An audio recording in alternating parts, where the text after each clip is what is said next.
How to terminate a CNT 400FR cable. Start by using a coaxial cutter tool to remove jacket, insulator, and braided shield.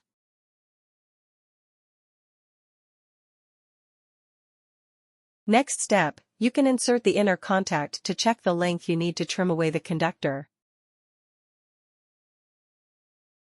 Alternatively, you can measure the required length and trim away the conductor as per connector's guide. This is to ensure the contact are fitted accurately onto the conductor for better signal quality. This is also to prevent and avoid intermodulation distortion. After conductor preparation, we can start to put in heat shrink tube, crimping ferrule onto the cable. We can now start to prepare to strip the coaxial cable jacket, according to the recommended stripping dimension. Start by measuring 11 mm with a ruler, and use a penknife to trace a cutting line. This do not require a deep cut. Next, you cut vertically on the jacket till the cutting line you made earlier. If possible, do a deep cut but not onto the braided shield beneath.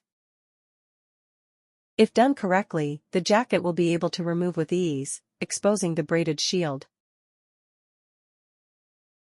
We will measure the length of the braided shield.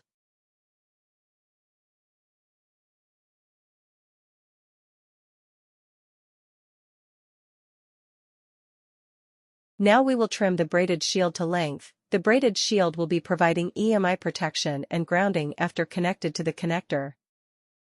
Once all done, we can start to terminate the contact onto the conductor. There are two methods of terminating. The first way will be mechanically crimp the contact using a hex crimp tool or using a soldering to solder the contact.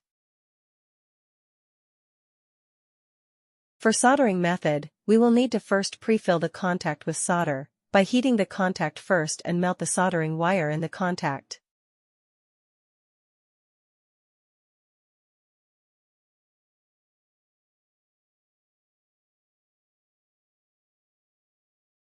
When the contact is ready, reheat the contact again and melt the solder in the contact. Insert the conductor into the contact and let it cool down.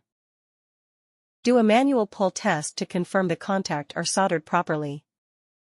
Now we can assemble with the connector, in this case a N-type male used for CNT 400FR cable.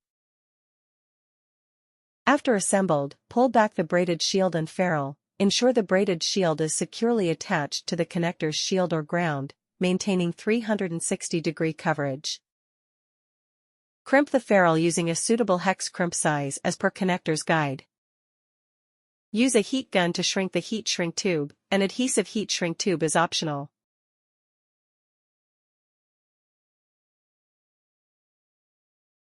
After the cable is assembled on both ends, a RF test will be conducted to ensure the connection cable meet the requirement. In this case a dummy RF line is used to connect to the cable assembly and end with a terminator. This will allow for an accurate test on VSWR, return loss, and cable loss.